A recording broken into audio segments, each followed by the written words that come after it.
Ya, tentu dalam eh, wacana budaya dan agama kita punya historis yang cukup panjang terkait itu. Bahkan punya simbol sakral tersendiri. Salah satu contohnya itu tiga batu satu tungku. Kita bisa banyak temukan di NTT, Maluku, atau Minangkabau yang berbicara terkait persatuan. Dan itu menurut saya harus diakui bahwa kita punya keberlanjutan dalam menjaga pluralisme di Indonesia, toleransi beragama dan sebagainya.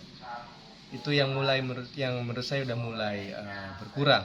Padahal kita punya narasi-narasi yang bisa mempersatukan masyarakat, mempersatukan agama, dan bahkan mempersatukan agama, budaya maksud saya. Kemudian kalau berbicara hal itu, kita juga perlu berkaca pada keakuran agama-agama yang ada di Indonesia.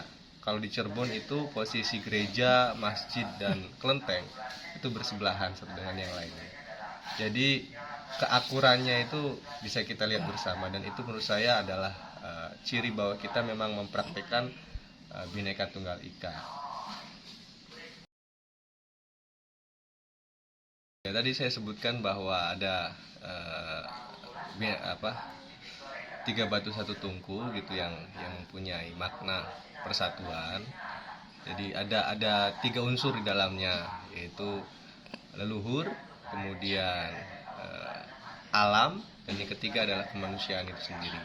Jadi ketiganya saling bersinkronisasi dan memangku tanggung jawab bersama sebagai masyarakat. Itu prinsip yang ditekankan oleh orang-orang tua kita dahulu, dan tinggal generasinya saja yang harus menjaga itu, melestarikan itu, dan mempraktekkan cara berpikir yang moderat. Ya, tentu sakralitas dilihat dari intensitas, kemudian pengaruh yang luas. Jadi itu tolak ukurnya. Sedangkan yang biasa-biasa saja saya kira hanya sebatas kebiasaan yang tidak dimaknai secara luhur, secara spirit gitu. Iya, tentu kita nggak bisa melepaskan tantangan zaman yang demikian, tetapi kita juga punya berbicara hiburan, kita juga punya objek wisata seperti halnya di Bali.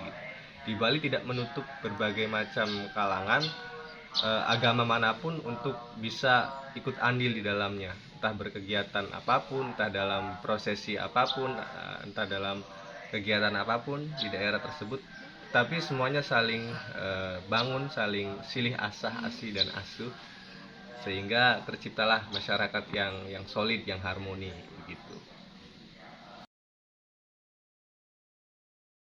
Ya, tentu akan kehilangan identitas dirinya, akan kehilangan citra bangsa yang besar itu seperti apa. Karena mereka akan banyak menyedot pemikiran-pemikiran yang datangnya dari luar, dan justru tidak sinkron dengan apa yang telah diajarkan oleh orang tua kita dahulu. Makna-makna sakral menjadi rancu, menjadi bias, sehingga generasi kita akan terombang-ambing oleh zaman yang tidak jelas kemana arahnya.